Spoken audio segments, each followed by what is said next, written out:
Cuando mi hijo falleció, el médico del hospital me llamó y dijo: «Señora, venga de inmediato. Tengo algo que necesito mostrarle». Luego agregó: «No le diga nada a la esposa de su hijo, podría ponerse en peligro». Cuando llegué, ya había 3 policías esperándome allí. Pero antes de continuar, revisa si ya te suscribiste al canal y comparte en los comentarios desde dónde nos estás viendo. Nos encantaría saber hasta dónde llegan nuestras historias de venganza. La lluvia torrencial de agosto no pudo arrastrar el dolor que me desgarraba el pecho. Me quedé ahí, una madre que acababa de perder a su único hijo, apretando un pañuelo empapado de lágrimas, mirando fijamente la foto de Esteban. Su sonrisa en esa imagen era tan radiante, una sonrisa que nunca volvería a ver. Entre la multitud vestida de negro, mi nuera, Jimena, se movía como un fantasma elegante. Llevaba un vestido negro de diseñador, el cabello negro brillante recogido en un moño impecable. Su rostro perfectamente maquillado ocultaba cualquier señal de cansancio y, lo más inquietante, no tenía ni una sola lágrima. Estaba aterradoramente tranquila. Yo quería acercarme, acariciar por última vez la tapa de ese ataúd frío, decirle a mi hijo cuánto lo amaba. Pero Jimena ya estaba ahí, bloqueándome el paso, haciendo una seña al equipo funerario. Ellos se acercaron para cerrar el ataúd. Su mirada pasó sobre mí, vacía, sin un ápice de compasión ni empatía. En ese instante, sentí que era una extraña en el funeral de mi propio hijo. La ceremonia terminó con la lluvia aún cayendo suavemente. Poco a poco, la gente fue yéndose, dejando un vacío que helaba el alma. Jimena se me acercó y con voz monótona dijo: «Mamá, váyase a descansar, yo me encargo de los papeles», dijo mamá, pero sonó como si hablara con una desconocida.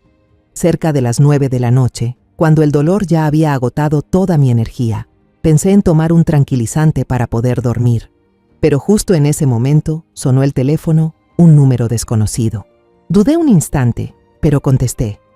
Del otro lado de la línea estaba la voz apresurada del doctor Salvador, quien había atendido a Esteban con tanto esmero todo este tiempo. No se anduvo con rodeos. «Señora, soy Salvador. ¿Puede venir al hospital ahora mismo? Sola». Mi corazón dio un vuelco. «¿Qué ocurre, doctor?». Él dudó un segundo. «Tengo algo muy importante que mostrarle. Y por favor, no le diga nada a su nuera. No deje que se entere que viene. Podría ser peligroso para usted». Me puse rápidamente un abrigo sobre la ropa de luto, sin cambiarme, y salí corriendo a tomar un taxi. El doctor Salvador no me esperó en la entrada principal como de costumbre. Me citó en un pasillo trasero del área administrativa. Su rostro, bajo la luz amarillenta, se veía demacrado y lleno de preocupación. Sin decir palabra, me condujo a una pequeña oficina. Adentro, había 3 personas desconocidas esperándonos. 2 hombres vestidos de civil y una mujer de cabello corto, mirada firme y penetrante. La mujer se presentó como la investigadora Marcela Ibarra. Ninguno de ellos sonrió. El ambiente era tan tenso que podía oír el latido descontrolado de mi propio corazón. El doctor Salvador cerró la puerta con llave. El sonido seco del cerrojo retumbó en la habitación. Colocó un expediente sobre la mesa. Su mano temblorosa señaló un gráfico del último análisis toxicológico de Esteban. Su voz también temblaba. «Señora, la concentración de digitalis en la sangre de Esteban es anormalmente alta y no coincide con la dosis que yo le receté». Pasó la hoja, mostrando otro gráfico con el control de medicamentos emitidos por la farmacia del hospital. «Mire esto, algunas dosis de medicamentos para el corazón desaparecieron de los registros, pero al mismo tiempo aparecieron otras, provenientes de fuera, con una concentración 2 veces mayor. Alguien cambió las medicinas».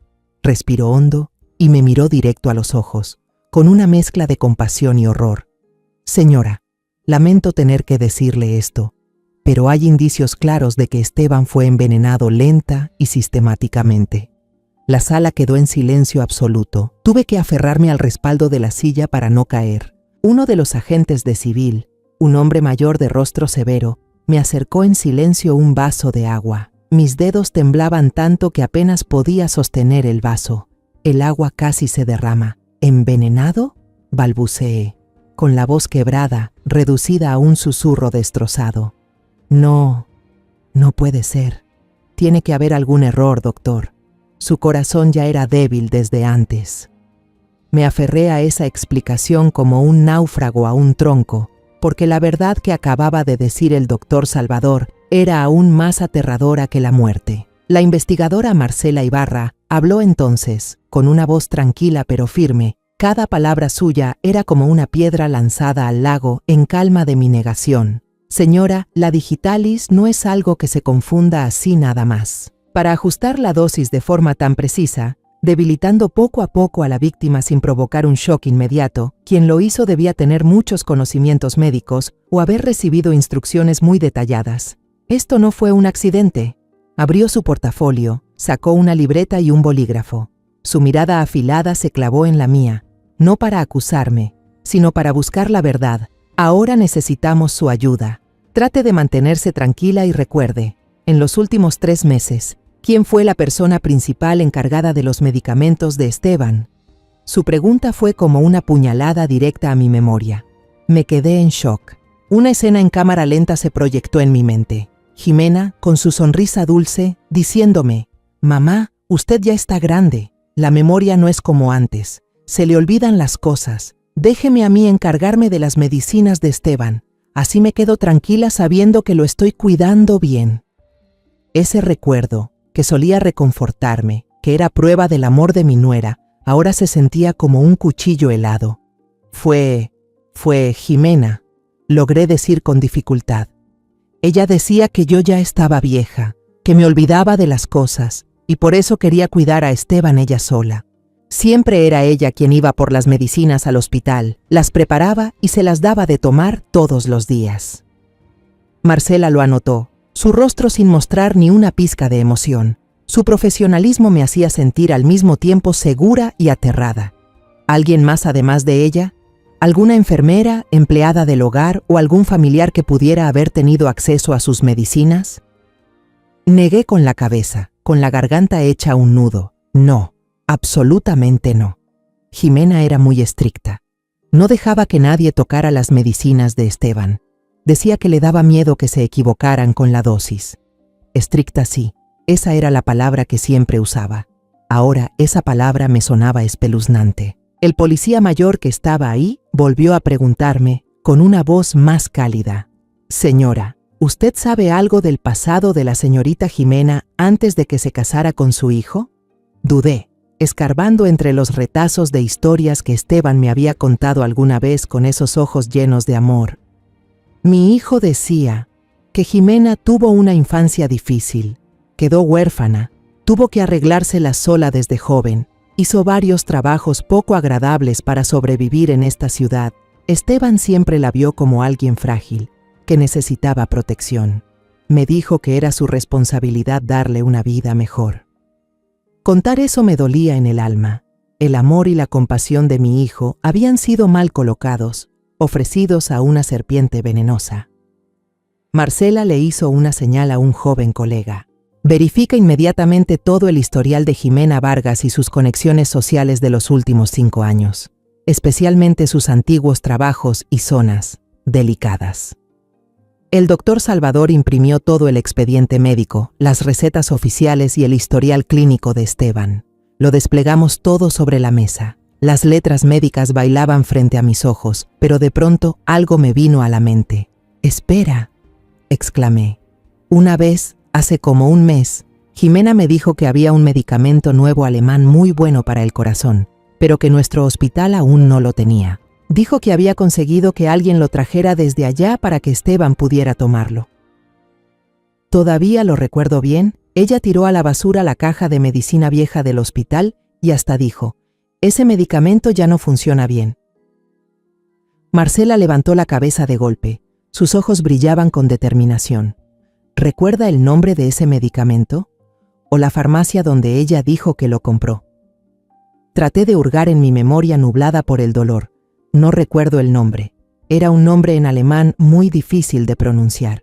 Pero recuerdo muy bien que ella dijo que lo compró en una farmacia en la zona de Polanco, un lugar muy elegante. Marcela se giró de inmediato hacia el joven policía y le ordenó con firmeza.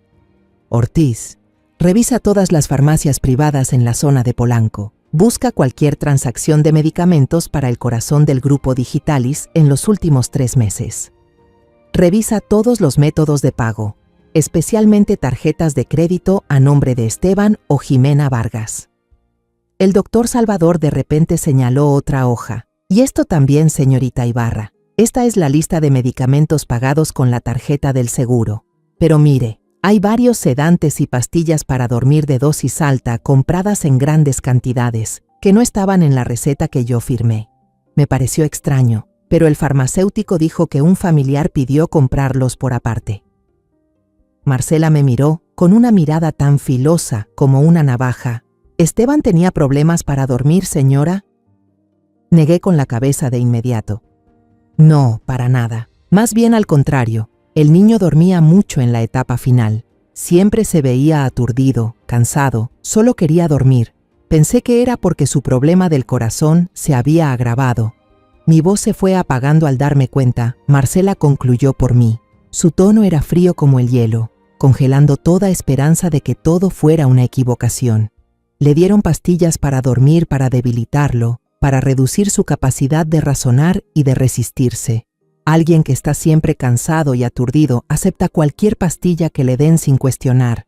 Señora, ya tenemos un punto de partida. El dolor de haber perdido a mi hijo ahora se mezclaba con un asco y una rabia helada. Marcela me miró. Su expresión era decidida, pero con un toque de compasión. Señora, sé que esto es muy difícil, pero necesitamos que nos ayude con un paso más. Necesitamos el estado de cuenta de la tarjeta de crédito de Esteban de los últimos 6 meses. Asentí con la cabeza, la mente en blanco. Ahí mismo, en la oficina de Marcela, marqué temblando el número del banco.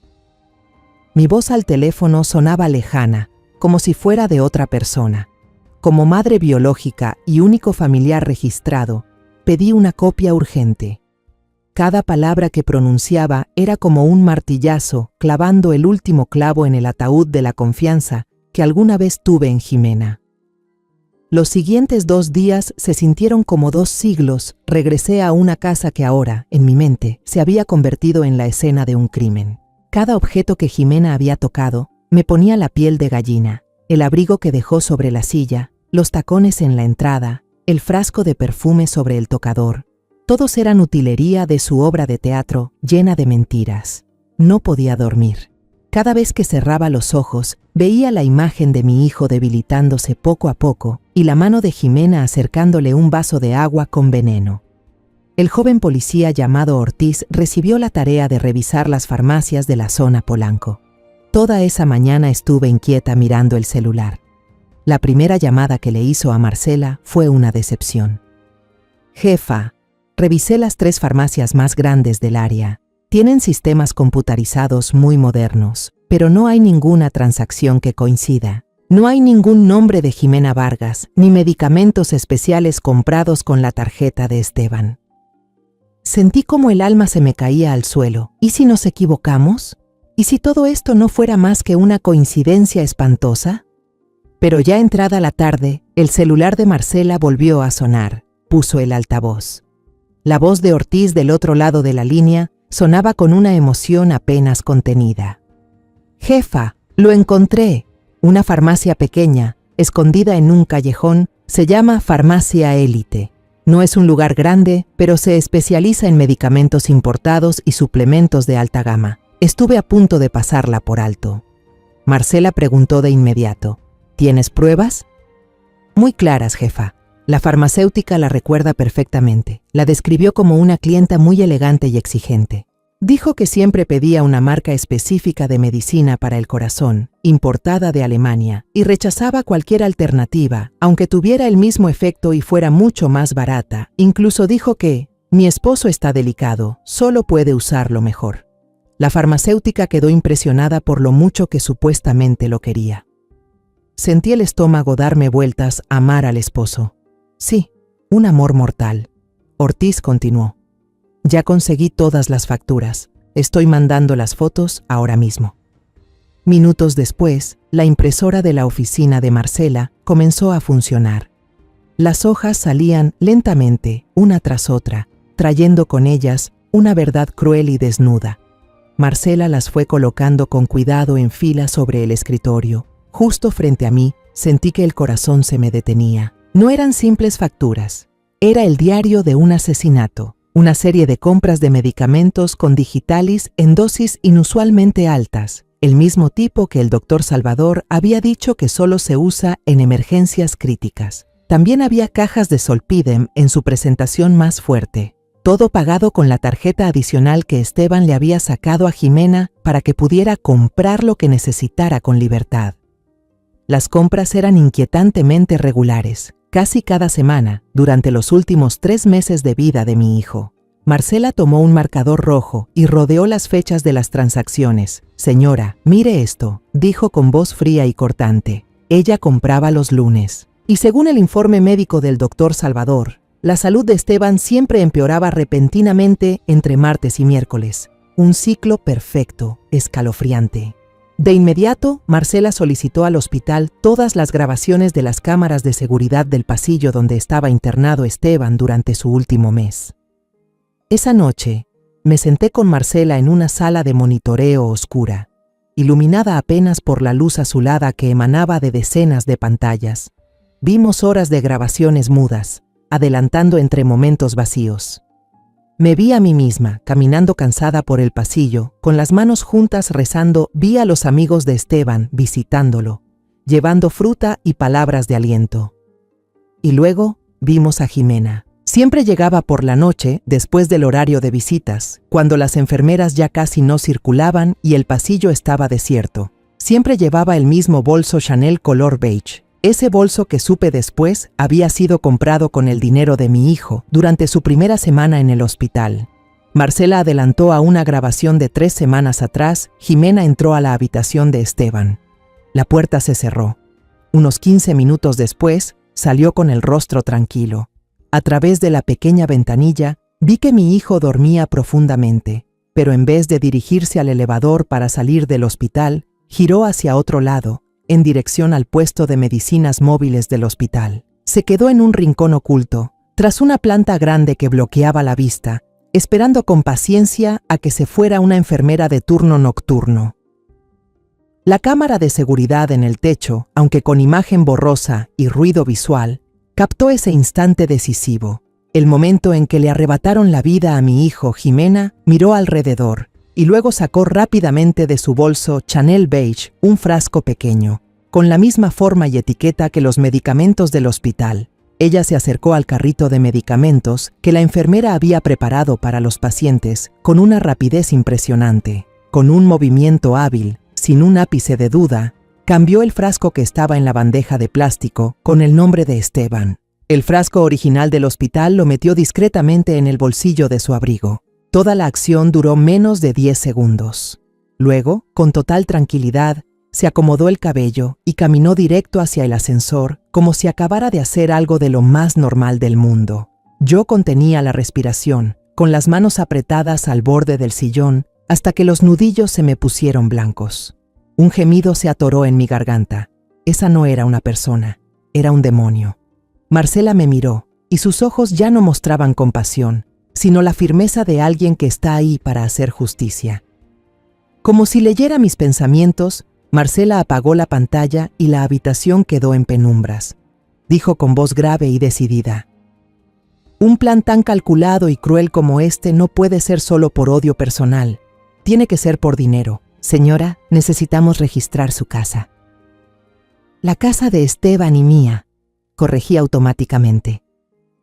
Acepté de inmediato, sin dudar ni un segundo. Ese lugar ya no era un hogar, era una escena del crimen. Al día siguiente, volví con Marcela y 2 policías más a la casa que, apenas unos días atrás, había abandonado entre lágrimas. El olor del incienso del velorio aún flotaba en el aire, mezclado con el perfume caro de Jimena, formando un aroma nauseabundo. Jimena no estaba en casa. Esa mañana me llamó con una voz supuestamente amable y preocupada, diciendo que tenía que ver al abogado para arreglar los trámites de la herencia para que mamá no tenga que preocuparse por nada. Ahora esas palabras sonaban como una burla venenosa. La policía empezó su trabajo en silencio y con profesionalismo. Se concentraron en el dormitorio de Esteban y Jimena, un lugar al que no había podido entrar desde que perdí a mi hijo. La puerta se abrió, revelando el mundo privado de ella. La habitación estaba repleta de artículos de lujo. Ropa de las marcas más exclusivas llenaba el armario. Decenas de bolsos y zapatos estaban perfectamente ordenados en estantes de vidrio, como en una boutique de alta gama. Cada bolso, cada par de tacones, era como una sanguijuela succionando la vida de mi hijo, comprados con su sufrimiento y su propia vida. Mientras uno de los policías revisaba el armario, el otro inspeccionaba con cuidado el tocador de Jimena. Entre los cosméticos de lujo, encontró una caja de joyas de madera laqueada. La abrió. Encima había algunas piezas brillantes, pero al levantar el forro de terciopelo suave, apareció un pequeño objeto metálico. Una llave. No parecía una llave común de casa o de mueble. Marcela la tomó, la observó unos segundos y miró alrededor. Sus ojos se detuvieron en un gran cuadro al óleo colgado sobre la cabecera, una pintura abstracta sin alma que Jimena insistió en comprar. Marcela hizo una seña, y los dos policías quitaron el cuadro de la pared. Detrás, cuidadosamente empotrada, había una caja fuerte. La llave encajó a la perfección.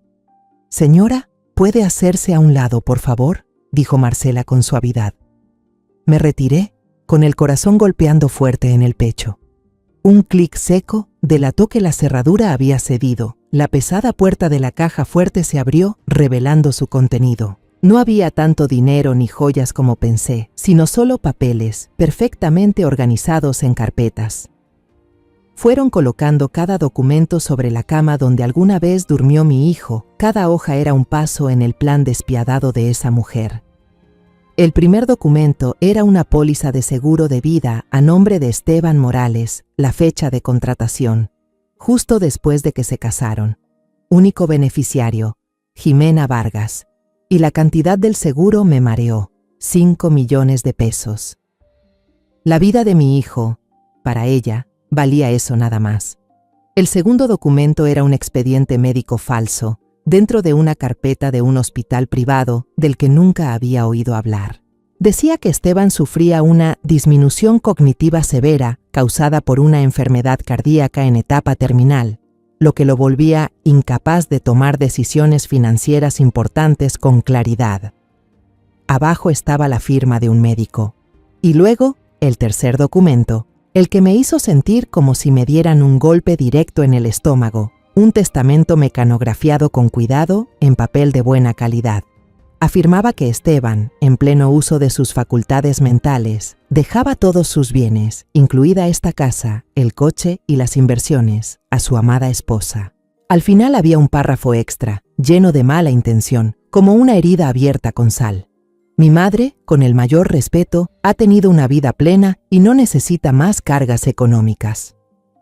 Abajo, la firma de Esteban parecía increíblemente real, pero el policía aún no había sacado todo. La última hoja era más delgada, pero era la más letal. Casi me desmayé. Era un poder notarial, con un gran sello rojo de notaría. Decía que yo, madre biológica de Esteban, renunciaba voluntariamente a todos mis derechos y le otorgaba a mi nuera Jimena el poder absoluto sobre los bienes de mi hijo. Abajo estaba mi firma, o mejor dicho, una firma falsificada a la perfección. Marcela levantó el papel y me lo mostró. ¿Es esta su firma, señora? Me quedé mirándola fijamente. El trazo curvo, la inclinación, la presión al final, todo era idéntico. Por un instante horrible, dudé de mí misma.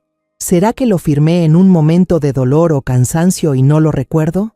Yo no lo recuerdo, pero al fijarme bien, entrecerrando los ojos, lo vi.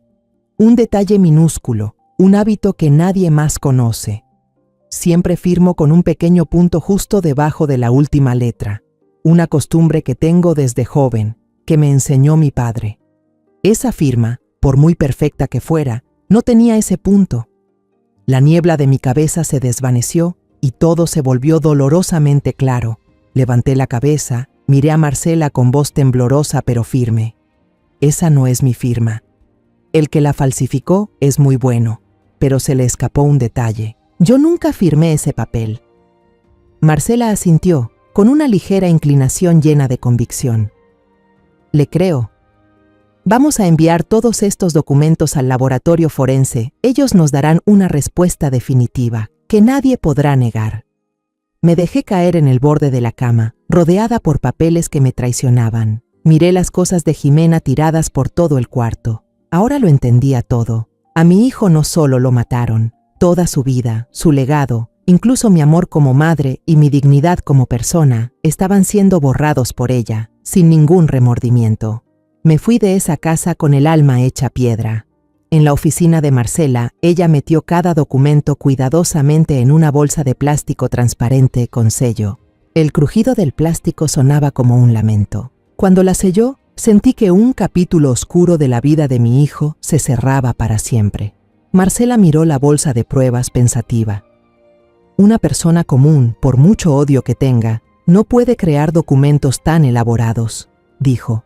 Desde los términos legales del testamento hasta el sello notarial falso, todo es demasiado profesional.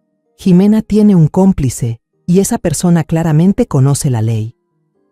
Ella explicó que, con lo que ya tenían en mano, el video del cambio de medicamentos en el hospital y el montón de documentos falsificados recién encontrados, era suficiente para solicitar al juez una orden urgente. Una orden que permitiera a la policía acceder a todo el historial de llamadas, mensajes y datos móviles desde la compañía telefónica de Jimena. Vamos a encontrar a esa persona, afirmó Marcela.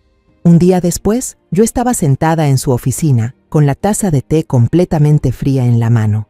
Cuando llegó el primer resultado, un joven policía entró con un fajo de papeles. Marcela los hojeó y frunció el ceño. Demasiado limpio, murmuró, como una obra de teatro cuidadosamente montada. Me lo explicó el historial de llamadas y mensajes del número principal de Jimena Lucía completamente normal, incluso perfecto. Había llamadas para mí, preguntando por mi salud con tono preocupado. Mensajes a sus amigas, quejándose de lo cansado que estaba Esteban. Hasta había pedidos de comida a domicilio. Todo encajaba con el papel de una esposa dedicada y dolida. Esa perfección era en sí misma lo más sospechoso, pero el equipo técnico de Marcela no se detuvo allí. Descubrieron un detalle clave. Los datos móviles de Jimena mostraban que accedía con frecuencia a una aplicación de correo electrónico encriptado, una que no venía preinstalada en el teléfono, que debía descargarse y ocultarse a propósito. Desde allí siguieron el rastro. Descubrieron una cuenta de correo registrada con un seudónimo irónico. Lola Solitaria 1992. La chica solitaria 1992. ¿Una chica solitaria? Más bien una loba vestida de oveja. Esta cuenta solo se comunicaba con una dirección de correo, y el dueño de esa dirección, tras ser verificado, resultó ser la pieza que faltaba. Rodrigo Castañeda, un joven abogado con oficina propia, especializado en herencias y bienes raíces. Su historial mostraba vínculos con varios casos turbios de disputas patrimoniales, pero de alguna manera siempre salía limpio. En el último momento, él era el zorro detrás de Jimena. Marcela mandó imprimir todo el contenido de los intercambios entre esas dos cuentas de correo. Colocó un fajo de hojas grueso, de al menos 100 páginas, sobre la mesa frente a mí. Puso su mano suavemente sobre los papeles, y su voz se volvió más seria que nunca. Señora, lo que está a punto de leer será muy difícil, muy doloroso, pero usted necesita conocer la verdad. Me puse mis lentes de lectura. Con la mano temblorosa, agarré la primera hoja. Eran correos de meses atrás, cuando Esteban apenas empezaba a mostrar señales de agotamiento. Aparecieron las letras de Jimena. Como una confesión escalofriante, ella escribió: Todo ha comenzado. Ya cambié la primera dosis. Él solo cree que tiene una gripe normal. Y enseguida, la respuesta de su cómplice, Rodrigo, apareció justo debajo. Muy bien, amor mío, despacio, sin apuros. Que nadie sospeche, especialmente la vieja. La vieja. Él me llamó la vieja.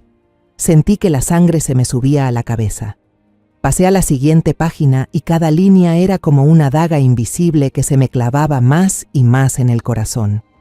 Leí cómo Jimena se jactaba. Hoy lo llevé al hospital. El doctor Salvador es un viejo despistado, solo concluyó que era por una afección cardíaca congénita. Yo lloré desconsoladamente frente a él y hasta me tomó de la mano para consolarme. Rodrigo la elogió. Tu actuación mejora cada vez más, mi amor. La póliza del seguro ya está lista. Ahora solo falta engañarlo para que firme el testamento y listo. Seguí leyendo, con una sensación de náusea subiéndome por la garganta. Vi cómo hablaban de mí. Jimena se quejaba. Esa señora no deja de merodear por el hospital. Es una molestia. Tengo que encontrar la forma de que no venga tan seguido. Rodrigo le sugirió. Eso es fácil. Dile que el doctor pidió restringir las visitas para evitar infecciones. Es más ingenua de lo que crees. Recuerdo las veces que Jimena me impidió visitar a mi hijo, con el mismo pretexto. Le creí, pensé que solo se preocupaba por la salud de Esteban. Y entonces leí el último correo en el paquete de hojas, enviado apenas una semana antes de la muerte de Esteban.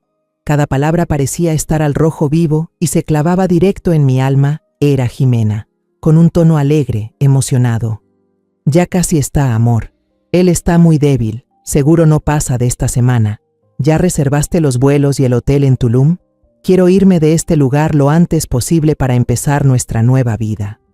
Solté la hoja. Mis manos ya no tenían fuerza para sostenerla. La hoja cayó suavemente sobre la mesa, pero en mis oídos fue una explosión aterradora. Mi hijo, su amor, su vida, su muerte dolorosa. Todo había sido parte de una actuación en una obra mortal planificada hasta el último detalle. El dolor de perderlo ahora se mezclaba con una repulsión y rabia absolutas. No lloré, ya no me quedaban lágrimas. En su lugar, un fuego de odio comenzaba a arder, consumiendo toda debilidad dentro de mí. Marcela me empujó otro paquete de documentos, más delgado, marcado con líneas rojas brillantes. Señora, lamento molestarla en este momento, dijo ella, con una voz que seguía siendo profesional, pero en la que noté cierta urgencia. Pero esto aún no termina. El plan de ellos no se detenía en Esteban. La miré sin entender. ¿Qué más podía haber? Ya se habían llevado a mi hijo, ya habían planeado quedarse con sus bienes. ¿Qué más podían quitarme? Marcela señaló otra cadena de correos, organizados cronológicamente, que comenzaban pocos días después de la muerte de Esteban. No me dejó leerlos por mi cuenta, tal vez temía que no pudiera soportarlo.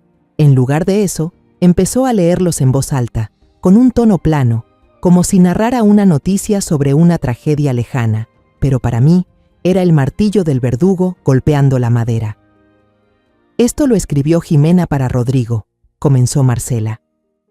Ella escribió: Rodrigo, hay un problema. Esta casa, la señora tiene la mitad de la propiedad. Un poder notarial falso puede no ser suficiente si de repente cambia de idea y contrata a un buen abogado. No podemos correr ese riesgo. Un breve silencio. Luego, Marcela leyó la respuesta del abogado.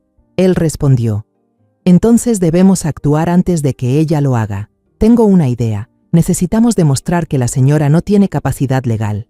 Una anciana que perdió a su hijo, en duelo, fuera de sí. Nadie va a creer lo que diga. Las siguientes líneas me helaron la sangre. Marcela siguió leyendo las palabras de Jimena, cada una como una piedra helada lanzada contra mí. Ella escribió: No es tan difícil, amor. Últimamente ella llora mucho. Incluso a veces la veo hablando sola con la foto de Esteban. Ya le conté a varias vecinas que, pobrecita la señora, el shock la dejó medio oída. Todas lo creyeron sin dudar y ahora la miran con lástima. Me quedé paralizada. Ahora lo recordaba. Recordaba esas miradas de compasión de las vecinas, esas palabras de consuelo algo extrañas. Recordaba que una vez Jimena incluso me abrazó frente a ellas, diciendo: «Mamá, descanse, no piense tanto o se va a enfermar». Resultó que eso no era preocupación, era parte del teatro. El dolor más natural de una madre había sido convertido por ella en un síntoma de locura. Miré a Marcela, sin poder articular palabra. Ella asintió, indicándome que debía seguir escuchando. La obra aún no había terminado. Rodrigo respondió: «Muy bien, ya consulté el procedimiento. Necesitamos un certificado de un psiquiatra. ¿Tú puedes arreglarlo? Un lugar discreto y cooperativo». Y luego vino la respuesta de Jimena, la respuesta que cerró de golpe la última puerta de la vida para mí. Ella escribió: conozco una clínica privada en las afueras. El doctor ahí es bastante flexible, con tal de que le paguen bien. Le diré a ella que quiero llevar a mi suegra a un chequeo general después del funeral, para que se distraiga un poco, y la llevaré directo ahí. Antes hablaré con ese doctor sobre la condición de la señora, para que sepa qué tiene que escribir en el expediente médico. Justo en ese momento, la puerta de la oficina se abrió de golpe. El oficial Ortiz entró, su cara seria. Puso un papel sobre la mesa. Jefa, ya confirmamos.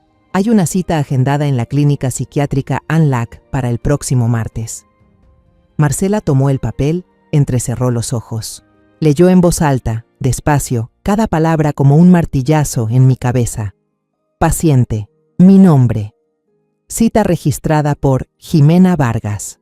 Motivo indicado en el archivo: evaluación de signos de depresión severa y pérdida de memoria en adulto mayor tras trauma emocional. Clínica Anlac. Un nombre precioso para un infierno en la tierra. Ese papel, con mi nombre impreso con claridad, era como una sentencia de muerte flotando sobre mí. El cuchillo ya estaba en mi cuello. Si el doctor Salvador no me hubiera llamado esa noche, en pocos días más habría sido llevada por mi querida nuera directamente a esa clínica. Me habrían etiquetado de loca, me habrían quitado todos mis derechos como persona y me habrían enterrado viva en algún asilo decrépito, perdido en el fin del mundo, aislada de todo. Cada palabra que saliera de mi boca sería considerada el delirio de una vieja chiflada, y Jimena, junto a su amante, se apoderarían de todo lo que le pertenecía a mi hijo, pisoteando mi dolor y mi dignidad. En ese momento ya no quedaba ni una lágrima dentro de mí. El miedo inicial se había transformado en una frialdad curtida, una dureza que jamás pensé que tenía. Ya no era una madre anciana, débil y llorando por su hijo perdido. Me puse de pie, lentamente. Sentí una fuerza extraña que emergía desde lo más profundo, una fuerza forjada en el dolor y la rabia. Miré a Marcela directo a los ojos, y por primera vez desde que empezó esta pesadilla, mi voz salió firme, dura, sin un solo temblor. Tenemos que atraparlos. Dígame qué tengo que hacer. Marcela me miró, y por primera vez vi en sus ojos filosos un respeto real, no lástima por una madre dolida. Me miró como a una aliada. Ya cruzaron todos los límites, señora, dijo Marcela, su voz endurecida. El plan de meterla a un psiquiátrico es una jugada desesperada y cruel. Es hora de contraatacar con todo. Vamos a construir un muro de pruebas tan alto que no podrán escalarlo. Se giró hacia su equipo. Enfoquémonos en la parte financiera. Sigamos el rastro del dinero. Un plan tan costoso, un estilo de vida tan lujoso, seguro dejaron huellas. Y comenzaron con el estado de cuenta de la tarjeta adicional de Jimena que yo había solicitado al banco unos días atrás. Cuando llegó el expediente, grueso y pesado, el joven oficial Ortiz, el mismo que había encontrado la farmacia, soltó un pequeño suspiro de sorpresa por lo abultado que era. Toda la oficina quedó en silencio. Solo se oía el crujido de las hojas y, de vez en cuando, mis suspiros contenidos. Marcela fue pasando las páginas, marcando con un resaltador amarillo los gastos sospechosos. Bajo la luz, esas líneas amarillas parecían cicatrices en la vida de mi hijo. Me senté a su lado, con el corazón apretado cada vez que una página pasaba. No eran solo números, era un banquete de lujo construido sobre el dolor y la muerte inminente de Esteban. En junio, justo en la semana en que Esteban fue internado por primera vez por agotamiento físico, hubo un pago por un reloj Rolex de 250,000 pesos en una tienda de lujo en el centro de la ciudad. Recuerdo que en ese momento, Jimena me dijo que había tenido que vender algunas joyas viejas para poder pagar los medicamentos. Una mentira descarada. En julio, cuando la condición de mi hijo empeoró y el doctor Salvador tuvo que aumentarle la dosis de medicación para el corazón, apareció una factura por una bolsa Chanel color beige. Sí, la misma bolsa que vi en la grabación de la cámara de seguridad, la bolsa que contenía el frasco de veneno. Su precio rondaba los 150,000 pesos. Usó el dinero de mi hijo para comprar el mismo objeto con el que lo mataría. Después vinieron una serie de cenas en los restaurantes más exclusivos de Ciudad de México, de esos que con solo escuchar el nombre ya uno piensa en lujo. Cada comida costaba decenas de miles de pesos. Se me hizo un nudo en la garganta al reconocer el nombre de algunos de esos lugares. Eran los mismos a los que Esteban, cuando aún estaba sano, solía señalar en las revistas con los ojos brillando y decirme: «Mamá, a fin de año te voy a llevar a cenar aquí». Mi hijo no alcanzó a cumplir esa promesa, pero quien lo mató sí estuvo ahí, celebrando sobre su sufrimiento, y no termina ahí. También había facturas de spas y clínicas de estética donde Jimena pagaba por tratamientos costosos de belleza, masajes y cuidado de la piel. Todas estas fiestas sucedieron durante los mismos días en que me llamaba con voz cansada, casi sin fuerzas, quejándose de que pasaba las noches en vela cuidando a Esteban, sin tiempo ni para cerrar los ojos. El oficial Ortiz fue sumando los gastos marcados. La cifra final nos dejó a todos paralizados. Casi 980,000 pesos fueron gastados en compras y placeres personales durante los últimos 6 meses de vida de Esteban, todo desde su tarjeta de crédito. Pero el detalle más cruel, el que me hizo sentir como si me arrancaran el aire del pecho, estaba en la última página del estado de cuenta. Era un pago enorme, una cifra descomunal, por un resort de lujo en Tulum, que incluía pasajes en clase ejecutiva y una semana de estancia en una villa privada con alberca. Marcela mandó investigar a fondo esa transacción. Solo tomó unas horas para que la verdad saliera a la luz. El abogado Rodrigo Castañeda también había comprado un pasaje a Tulum, en el mismo vuelo y en la misma fecha que Jimena. El equipo de investigación de Marcela contactó a un detective privado en Tulum. Con su tecnología y contactos, en un solo día obtuvieron lo que necesitaban: la prueba definitiva. El golpe final. Marcela colocó una foto a color sobre la mesa, justo frente a mí. La imagen fue tomada a distancia, quizás con un lente teleobjetivo, pero era nítida. Se veía una alberca azul brillante bajo el sol paradisíaco. Y en la alberca, Jimena, con un bikini llamativo, riéndose a carcajadas, recostada en los brazos de Rodrigo, se les veía tan felices, tan bien emparejados. En su muñeca, rodeando el cuello del amante, llevaba el reloj Rolex. Sobre el respaldo de la silla cercana, colgaba la bolsa Chanel color beige. Toda su fiesta estaba capturada en una sola imagen. Marcela señaló con el dedo una serie de números pequeños impresos en la esquina de la foto. «Señora, esta imagen fue tomada el 15 de agosto. El 15 de agosto. 2 semanas antes de que Esteban muriera». Mi memoria se activó con un dolor punzante. Recordé la llamada de ese día. La voz de Jimena al teléfono, desesperada, entre sollozos. Dijo que tenía que viajar de urgencia a Monterrey para resolver un contrato importante que se había caído y que si no lo hacía, la empresa de Esteban tendría graves problemas. Llorando, me pidió que fuera al hospital a cuidar a Esteban solo por una noche. Le creí. Corrí al hospital, dejando todo lo demás. Me pasé toda la noche sentada junto a la cama de mi hijo, sujetando su mano cada vez más fría, susurrándole palabras de consuelo. Mientras él seguía inconsciente por los somníferos, recé por él, y también por mi nuera, abnegada y trabajadora, para que tuviera un camino tranquilo. Mientras yo estaba ahí, en ese pasillo helado del hospital, la mujer que dormía al lado de mi hijo estaba disfrutando en una playa paradisíaca con su amante. Esta traición, esta mentira, es más que un crimen. Es una ofensa asquerosa al amor, a la confianza, a los últimos momentos de vida de mi hijo. «Ya es suficiente», dijo Marcela. Su voz cortó de golpe mis pensamientos. Guardó la foto y los extractos bancarios y los acomodó ordenadamente en un enorme montón de archivos. «Tenemos el motivo, una codicia sin fondo. Tenemos el método, veneno y mentiras. Tenemos pruebas físicas, facturas, videos y documentos falsificados. Y ahora, también tenemos el siguiente paso de su plan. Es momento de tender la red». Reunió a su equipo en una pequeña sala de juntas, donde un pizarrón blanco estaba cubierto de notas. En esa sala llena de agentes de la ley, yo era la única civil. Mi presencia parecía fuera de lugar, pero sabía que, en este momento, yo era el centro de la tormenta. Marcela tomó un plumón y trazó conexiones complejas en el pizarrón. Nuestro objetivo es atraparlos con las manos en la masa. Jimena puede quebrarse y derrumbarse, pero Rodrigo es distinto. Él es abogado, muy astuto, recalcó. Si solo arrestamos a Jimena, él se las va a arreglar. Va a negar todo y a echarle la culpa a ella.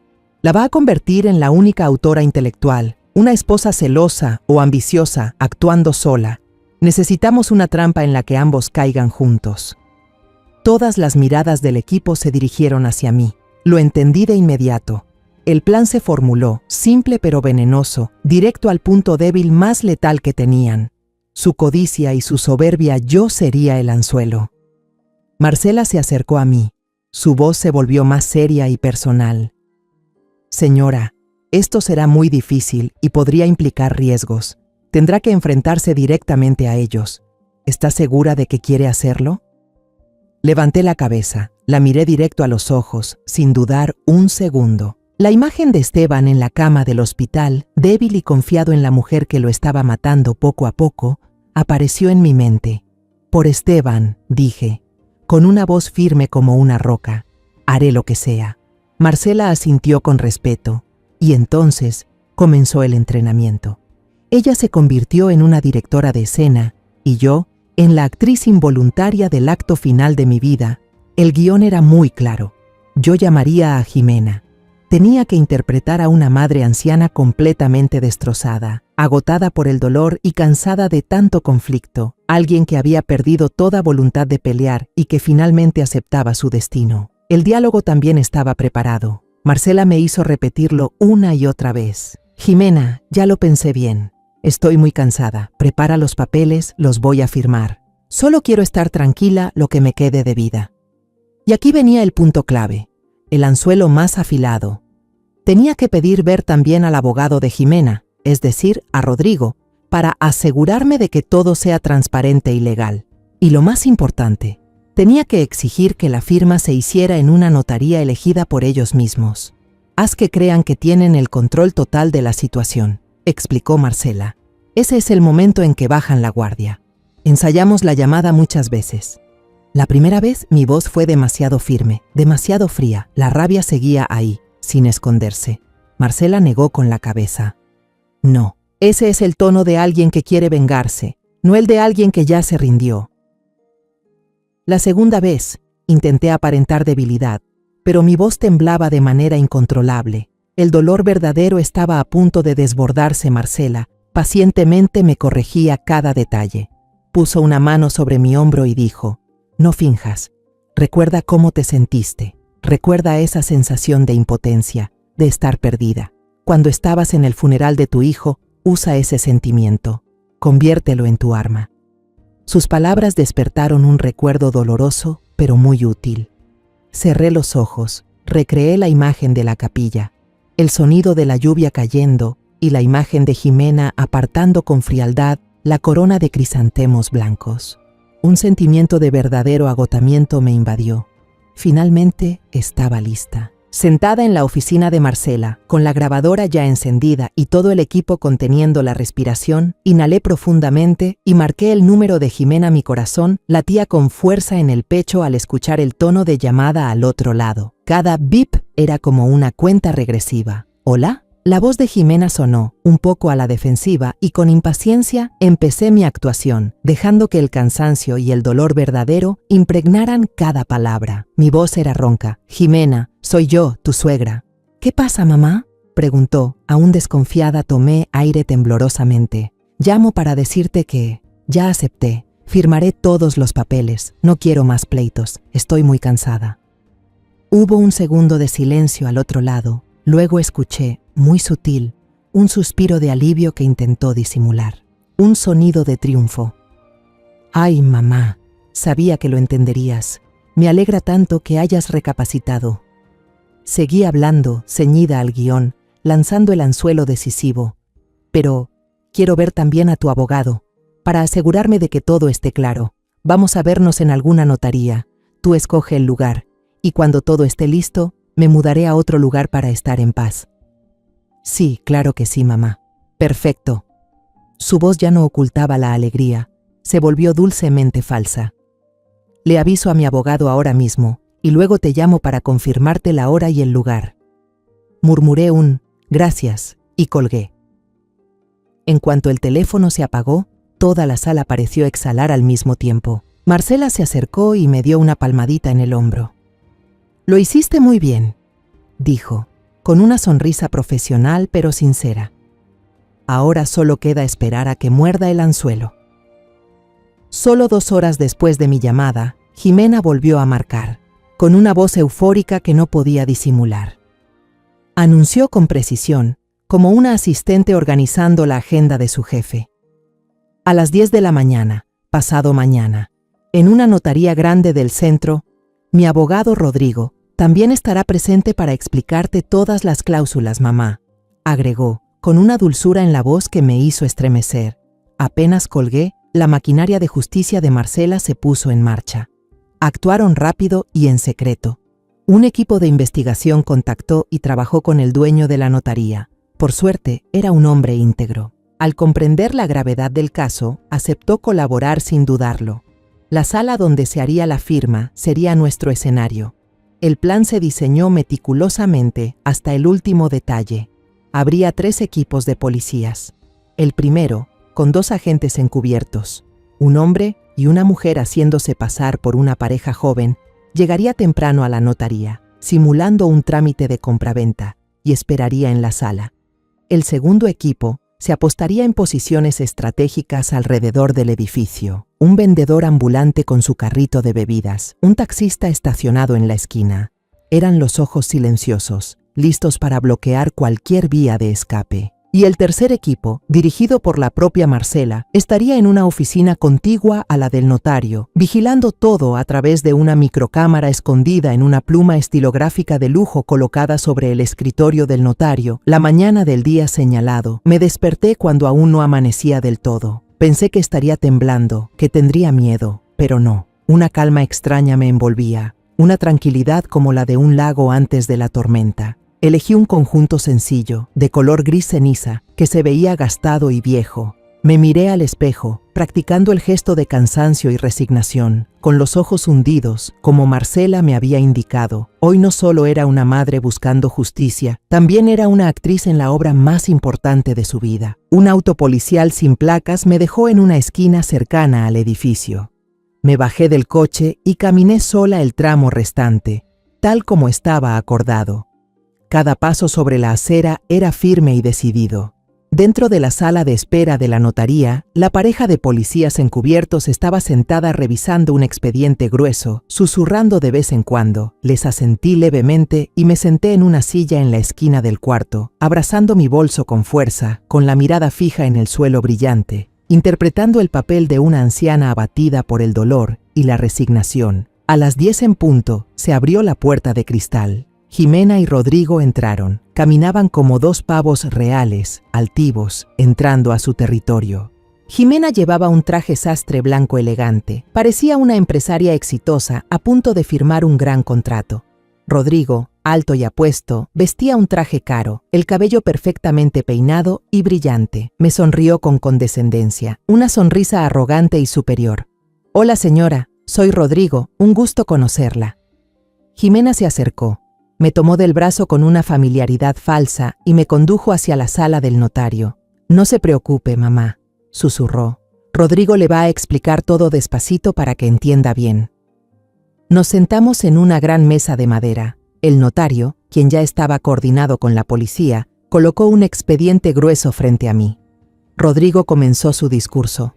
Explicaba las cláusulas usando términos legales complejos, intencionalmente enredados para marearme. Yo solo fingía asentir, con la mirada perdida hacia la ventana, pero en realidad todos mis sentidos estaban al máximo. El corazón me latía con fuerza. Podía sentir los ojos invisibles de Marcela, observando a través de la pluma sobre la mesa. Sabía que no estaba sola. Tras unos 15 minutos de tortura legal, Rodrigo concluyó con tono triunfal. Básicamente, cuando usted firme aquí, todos los bienes de Esteban se transferirán legalmente a nombre de Jimena, tal como era su última voluntad.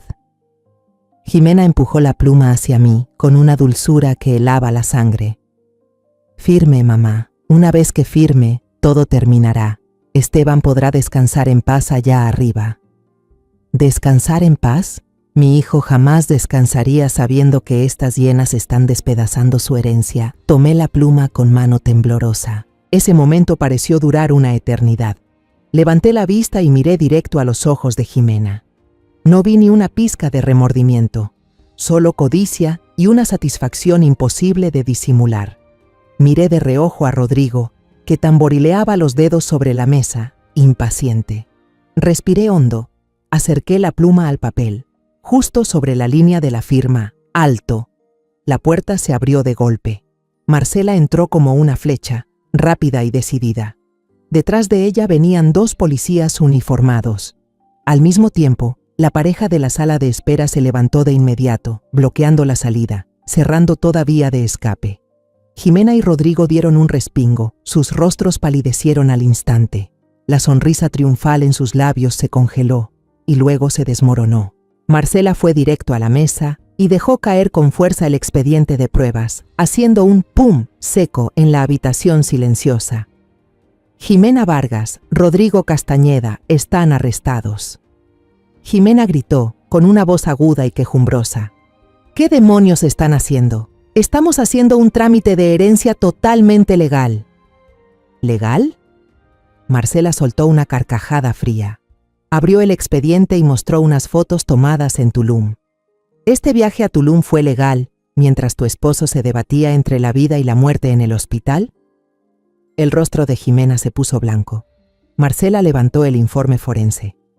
Esta firma, la de ella, es falsa, y la firma de Esteban en este testamento también es falsificada. Rodrigo se puso pálido como una hoja. Fue el primero en reaccionar. Ese abogado astuto intentó levantarse para huir, pero un policía se le echó encima y lo tiró al suelo sin piedad. Jimena, por su parte, se vino abajo. Toda su apariencia elegante y altiva desapareció. Se giró hacia mí, se arrodilló a mis pies, me agarró el dobladillo de la ropa y lloró desconsoladamente. «Mamá, mamá, sálvame. Todo fue idea de él. Yo no quería hacerlo, mamá». Retrocedí un paso, apartando su mano de mí como si me tocara algo sucio. La miré directo a los ojos, que se llenaban de lágrimas falsas, y le dije con una voz más fría, firme y clara que nunca en mi vida: «No me llames mamá. Desde el día que murió mi hijo, yo ya no tengo nuera». El clic de las esposas sonó, helado y tajante, cerrando sus muñecas y poniendo fin a la farsa cruel de Jimena y Rodrigo. Pero para mí no fue un sonido de victoria. Cuando la policía se los llevó, dejando un silencio profundo en la habitación, no sentí alivio. Solo sentí un agotamiento inmenso, como si hubiera sobrevivido a una tormenta brutal y ahora estuviera sola entre los escombros. Semanas después, el día del juicio, no fui. No tuve el valor ni el deseo de volver a verles la cara. Sentarme ahí, escuchando todos los detalles de cómo torturaron y asesinaron a mi hijo, solo abriría más la herida en mi corazón. Yo ya sabía suficiente. No necesitaba más sufrimiento. Aquella tarde, Marcela me llamó. No se anduvo con rodeos. «Señora, el tribunal ya dictó sentencia. Ambos fueron condenados a cadena perpetua por asesinato premeditado, fraude y falsificación de documentos. No tienen posibilidad de obtener perdón». «Gracias», fue todo lo que pude decir. «¿Está usted bien?», preguntó ella, con un tono algo preocupado. Miré por la ventana, observando a la gente pasar apurada por la calle. «Estoy bien, Marcela. Se ha hecho justicia». Pero al colgar, me quedé sentada en la oscuridad de la sala justicia. Una palabra tan grande, pero a la vez tan lejana. La justicia puede castigar a los culpables, encerrarlos detrás de rejas para siempre. Pero la justicia no puede traerme de vuelta a Esteban. No puede devolverme su sonrisa, su voz, ni su abrazo cálido. Y por eso, esta victoria tiene un sabor amargo. No hay alegría, no hay satisfacción, solo un vacío inmenso, un silencio eterno en el alma. Sé que no puedo seguir viviendo aquí. Esta casa, que alguna vez estuvo llena de las risas de mi hijo desde pequeño, ahora se ha convertido en una prisión de recuerdos. Cada rincón, cada objeto, está cargado de fantasmas. El sillón donde Esteban solía ver fútbol, la cocina donde le preparaba sus platos favoritos y su habitación, donde esos demonios disfrazados de humanos planearon su muerte. Necesito irme. Necesito un nuevo comienzo, un lugar donde el pasado no pueda alcanzarme. Decidí vender la casa en la ciudad. Con ese dinero, compré una cabaña pequeña en un pueblo tranquilo en las montañas, un lugar al que, muchos años atrás, cuando mi esposo aún vivía, solíamos ir de vacaciones con el pequeño Esteban. Todavía recuerdo claramente la imagen de mi hijo corriendo por las laderas cubiertas de flores silvestres, su risa clara resonando entre los árboles. Quiero volver a ese lugar, volver a los recuerdos más puros. El día que me mudé, justo cuando el camión de mudanza se fue, dejándome sola entre el desorden, los vecinos comenzaron a acercarse, no hicieron preguntas indiscretas, ni me miraron con curiosidad. Una señora mayor me trajo un pan recién horneado, aún calientito. Una pareja joven trajo un termo con té de hierbas que olía delicioso. Solo sonrieron y dijeron una frase sencilla: «Bienvenida al barrio. Si necesita algo, no dude en llamarnos». Su bondad simple y sin juicios fue como agua fresca cayendo sobre mi alma reseca. Mi nueva vida comenzó despacio, al ritmo de las montañas que me rodeaban. Por las mañanas, ya no me despertaban las bocinas de la ciudad, sino el canto de los pájaros junto a la ventana y los primeros rayos del sol entrando por las grietas de la sierra, dibujando destellos sobre el piso de madera. Empecé a arreglar el pequeño jardín detrás de la casa. Removí la tierra, arranqué las malas hierbas y sentí una extraña sensación de renacer al ver mis manos cubiertas de barro. Planté algunas hileras de tomates y lechugas, y en el rincón más bonito, donde más sol daba, reservé un espacio para sembrar margaritas blancas, las flores favoritas de Esteban. Cultivar y cuidar esos pequeños brotes nuevos fue calmando poco a poco mi alma. Al verlas crecer cada día, sentía que yo también estaba aprendiendo a seguir adelante. Me uní al grupo de oración en la pequeña iglesia del pueblo. Allí conocí a otras mujeres. No tenían historias tan espantosas como la mía, pero cada una cargaba con su propio dolor, sus propias pérdidas. No hablábamos mucho del pasado, simplemente nos sentábamos juntas, compartíamos el silencio, rezábamos y buscábamos paz en la fe. Por primera vez en mucho tiempo, sentí que ya no estaba sola. De vez en cuando, Marcela todavía me llama para saber cómo estoy. Ella se convirtió en una amiga de verdad. Me contaba sobre los casos nuevos, los líos en el trabajo, su gato perezoso. Esas conversaciones cotidianas me hacían sentir que aún estaba conectada con el mundo, pero de una forma suave, sin dolor. Una tarde de otoño, mientras estaba sentada en el porche con una taza de té de jengibre caliente entre las manos, miraba cómo el atardecer caía sobre las montañas imponentes. El cielo pasaba del naranja dorado al rosa violáceo, hasta desaparecer poco a poco en la oscuridad. Una brisa suave sopló, trayendo el aroma de las flores y moviendo los crisantemos blancos del jardín. En ese momento de silencio absoluto, sentí como si Esteban estuviera justo a mi lado, como cuando era niño, sonriendo y diciéndome que todo estaba bien. Entregué todo, la fe, los recuerdos y hasta la paz de mis últimos años, para llegar al fondo de la verdad. Ese viaje me enseñó una lección dura pero necesaria. A veces los malvados no llevan cuernos ni espadas, sino que se esconden detrás de palabras dulces y apariencias amables. Como madre, solía pensar que con amar de todo corazón bastaba para proteger a mi familia. Pero la verdad es que la bondad incondicional puede volverse un terreno fértil donde el mal crece sin control. Cuento esta historia no para revivir el dolor, sino para enviar un mensaje a quienes están sufriendo en silencio, cegados por la fachada de la falsedad. Confía en tu intuición, haz preguntas, atrévete a enfrentar, porque a veces solo hace falta un instante de valentía para sacar la verdad de la oscuridad y recuperar la justicia para quienes ya no están. Y así como yo, tú también te darás cuenta de que la pérdida puede arrebatártelo todo, menos la fuerza de un corazón que no se rinde. La historia que acabas de escuchar ha sido modificada en nombres y lugares para proteger la identidad de las personas involucradas. No la compartimos para juzgar, sino con la esperanza de que alguien escuche y se detenga a reflexionar. ¿Cuántas madres están sufriendo en silencio dentro de su propio hogar? De verdad me pregunto, si tú estuvieras en mi lugar, ¿qué harías? ¿Elegirías callar para no causar problemas o te atreverías a enfrentarlo todo para recuperar tu propia voz? Me encantaría saber tu opinión sobre esta historia de historias que duelen, o cualquier sugerencia que tengas para mejorar nuestro contenido. Dios siempre bendice, y estoy segura de que la valentía nos llevará a días mejores. Por ahora, al final de este video, te dejaré 2 de las historias más queridas del canal. Estoy segura de que te van a sorprender. Gracias por quedarte conmigo hasta este momento.